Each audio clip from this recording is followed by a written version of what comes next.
Hi hello welcome to our channel. అందరూ ఎలా ఉన్నారు? బాగున్నారా? మేమైతే చాలా బాగున్నాం. ఈరోజైతే మరో వ్లాగ్తో మీ ముందుకు వచ్చేసానండి. ఇంకా ఆ రోజు ముందు రోజు నైట్ అయితే కనుక చాలా అనుకోకుండా తుఫాన్ అయితే వచ్చేసిందండి. సో దానివల్ల గాలికి మా ఇంటి ముందున్న చెట్లకున్న ఆకులన్నీ కూడా రాలిపోయాయి. సో దాన్ని క్లీన్ చేయడానికి అయితే నేను ఇంకా బయటకు వచ్చేసి మొత్తం క్లీన్ చేసేసాను. ఇంకా అవి క్లీన్ చేసేసి అయితే లోపలికి వచ్చేసానండి కిచెన్లోకి. ఇంకా వచ్చేసి బ్రేక్ఫాస్ట్ అయితే రెడీ చేసేసాను. ఇంకా బ్రేక్ఫాస్ట్లోకి అయితే ఉప్మా చేశాను. ఏంటి అస్తమాను ఉప్మా చేస్తుంది అనుకుంటున్నారా? లేదండి, నేను 3-4 డేస్కి ఒకసారి చేస్తాను. అంటే ఉప్మా చేసినప్పుడే నేను వీడియో అయితే చేస్తున్నాను. సో దానివల్ల మీకు నేను డైలీ ఉప్మా చేస్తాను అనుకుంటారు. లేదండి, ఇంకా మా హస్బెండ్కి అయితే ఇచ్చేసానండి. ఇంకా పిల్లలకి తినిపించేసాను, వాళ్ళని కూడా రెడీ చేసేసాను. స్కూల్కి అయితే స్టార్ట్ అయిపోయారు. ఇంకా వాళ్ళ డాడీ అయితే డ్రాప్ చేయడానికి వెళ్తున్నారు. చూసారండి ఎంత హ్యాపీగా వెళ్తున్నారో. ఎప్పుడు కూడా స్కూల్కి వెళ్ళని చెప్పి మారం అయితే చేయరు. బాగానే రెడీ అయిపోతారు, బాగానే వెళ్ళిపోతారు.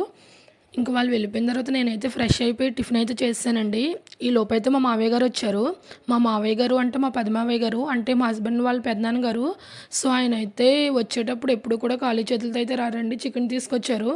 అంటే మేమంటే చాలా ఇష్టం అండి. మా హస్బెండ్ అన్న మా పిల్లలన్న చాలా ఇష్టపడతారు. ఈ రోజుల్లో అసలు సొంత మావయ్య గారు అత్తయ్య గారు చూడడమే కష్టం. కానీ మా మావయ్య గారు అయితే అలా కాదండి, చాలా బాగా చూసుకుంటారు మమ్మల్ని. అంటే మా అత్తయ్య గారు వాళ్ళు చూసుకోరని కాదు, చూసుకుంటారండి. ఫర్ ఎగ్జాంపుల్ మీకు చెప్తున్నాను, వీడియో చేస్తున్నానని చెప్పి నవ్వుకుంటున్నారు. ఇంకా మిషన్లో బట్టలు అయితే వేసేసానండి.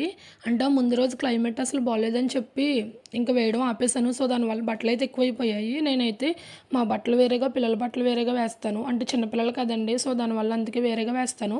ఇంకా మా అత్తయ్య గారు అయితే ఇంకా ఆఫ్టర్నూన్ లంచ్కి పచ్చడి ఇచ్చారు, అంటే ఆవకాయ పచ్చడి. సో అది కూడా మీకు కావాలంటే చెప్పండి, నేను లాంగ్ వీడియో చేసి పెడతాను ఆవకాయ పచ్చడిని చేయడం ఎలాగని చెప్పి. ఇంకా ముందు రోజు అయితే నేను పప్పు చేశానండి. ఇంకా అది కొంచెం అయితే మిగిలింది. సో ఇంకా దాంతోపాటు ఇంకా బెండకాయ ఫ్రై అయితే చేశానండి. ఇంకా ఆఫ్టర్నూన్ లంచ్ అయితే చేసామండి. చేసేసి ఏంటో అదేంటి ఈ మధ్యన లంచ్ చేసేసిన తర్వాత వర్షం అనేది స్టార్ట్ అయిపోతుంది. ఇంక రెస్ట్ తీసుకుందాం అనుకుంటున్నాను కానీ ఈ లోపు ఇట్లానే అయిపోతుంది. ఇంకా ఆ రోజైతే ఫుల్ అయితే వర్షం వచ్చేసిందండి. సడన్గా క్లైమేట్ చేంజ్ అయిపోయింది. ఇంకా పైన చూస్తేనేమో బట్టలు వేస్తాను, ఈ లోపు మొత్తం తడిచిపోయాయి. ఇంక వెళ్ళినా కూడా నేను తడిచిపోతాను, ఎందుకు వచ్చిందిలే అని చెప్పి ఇంక నేను పైకి అయితే వెళ్ళలేదు. ఇంక బట్టలు కూడా బాగా తడిచిపోయాయండి. ఇంకా వర్షం తగ్గిన తర్వాత అయితే బట్టలు తీసుకొచ్చి ఇంకొకసారి మళ్ళీ మిషన్లో వేసి జస్ట్ ఇంక 5 మినిట్స్ అయితే వేసి ఇంక బట్టలు అయితే తీసేసి కింద అయితే ఆరబెట్టేసానండి. అంటే ఇంట్లో ఫ్యాన్లోనే వేసేసాను. ఇంక మార్నింగ్ అయిన తర్వాత కొంచెం ఎండ బాగా వచ్చిన తర్వాత ఇంక మళ్ళీ పైకి వెళ్ళి మళ్ళీ అయితే ఆరబెట్టాను. ఇంకా మావయ్య గారు అయితే మార్నింగ్ చికెన్ తీసుకొచ్చారు కదండి, అది నైట్ డిన్నర్లోకి అయితే చేసేసాను. మీకు ఎవరికైనా చికెన్ రెసిపీ కావాలంటే నాకు కామెంట్ చేయండి, కంపల్సరీ లాంగ్ వీడియో అయితే చేసి పెడతాను. ఓకే అండి, వీడియో కనుక మీకు నచ్చినట్లయితే ప్లీజ్ లైక్ చేయండి. అలాగే మీ ఫ్యామిలీ అండ్ ఫ్రెండ్స్కి షేర్ చేయండి.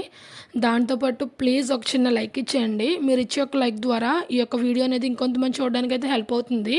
ఓకే అండి, ఈ వీడియో ఇక్కడ వరకు చూసినందుకు మీకు థ్యాంక్ యూ సో మచ్ అండి. ఓకే అండి, బాయ్.